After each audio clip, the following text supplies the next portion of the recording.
Hi, welcome to Francis Suarez Delivery Interviews. Te, pailala sa te. Ako si Sirleta Mayol, Alcuma, Lumulupyo, diri Mabunaw, Kalumbangan. Te, ako'y pangutanan ni mo. Nya, hapit naman mahuman noong tuig 2025. Nya, daghan kayo na ito nahitabo ting tuiga.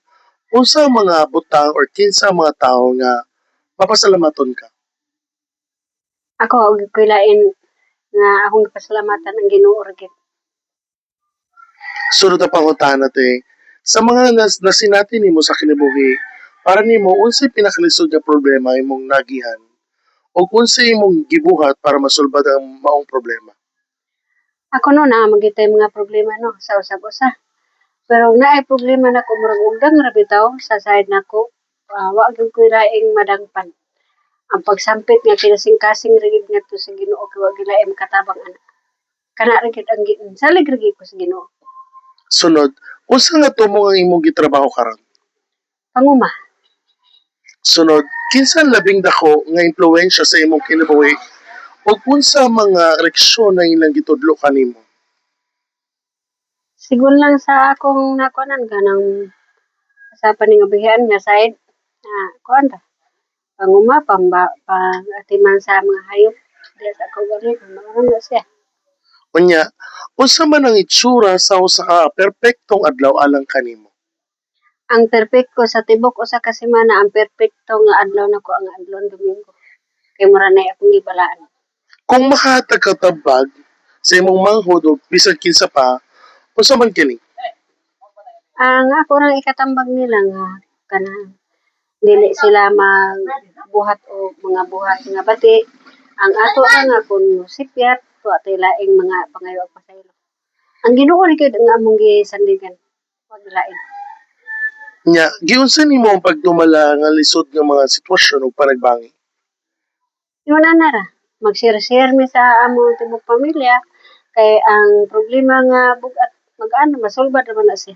Gumikan pag-share-share mo na yung mga atong mga problema mo na yung mga kanang giugdangon sa kuan.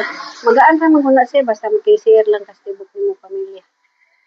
Unya, sunod na pangutana, unsa ang usa ka butang nga ganahan kay nimo kabuhaton nga gusto mo adunay daghang oras pa ka? Ang oras gyud nga ingon ana no ang ako ang kuan pagpanlaba, pagpanlimpyo sud sa kaugalingon. Ana ra nga ingon ana nga pinakasimple na sa buhay buhaton sa matag adlaw. Sunod na pangutana, unsay gusto nimong hinumduman? To be remembered So unsang klase hangin hinumdum? sa imong family o kisa ka. Sakit kaayong hinumduman ang akong pamilya. Mm. Ang pagkamatay na sa akong ginikanan niya katong ginikanan ako mahal ko dito sila kay wa ko ka bati nila og istorya nga bati ang ipasunod nila sa mga kalihukan na gyud para sa Ginoo niya kun karon kay wa na sila sakit kay para nako. Sunod na pangutana, unsang kamauturan nga imong nakatunan sa lisod nga mga paagi? Nga kamatuoran Truth, katotohanan katotohanan. ng mga nakatunan nimo sa Ana lisod nga paagi. yun ana naman nga sa kuan kay kami diha sa bahay na am no di mo ginato nakatingad ana ina na mga kapikihon mga problema ana ra ang akong kuanon nga magkuan mi magtapok mi nga tibok pamilya mag-share dayon ang wa gimilaing sandigan ang Ginoo ra gyud among pangayoon sa Ginoo nga naay kasulbaran ang among mga problema mao na siya. Nya te, akong last na pangutanan nimo te, kamusta naman ka karon? Niya kaluoy sa Dios itagaan mi og kabaskog sa Ginoo sa among panlawas. Mura na among gipangayo sa mga taga-BE nga taga-alam mi nga kapis kay sa among panlawas kay kulba-kulbaan mi ta ining paghitabo karon way kadali ingon ana ang mga paghitabo. Pero among gipangayo sa Ginoo nga taga-alam niya lugway ang amo ang panlawas tagaan sa pagproteksyonan mi niya sa matag adlaw sa matag gabi. Kaya aron makapadayon mi po pangalagad niya. Kana.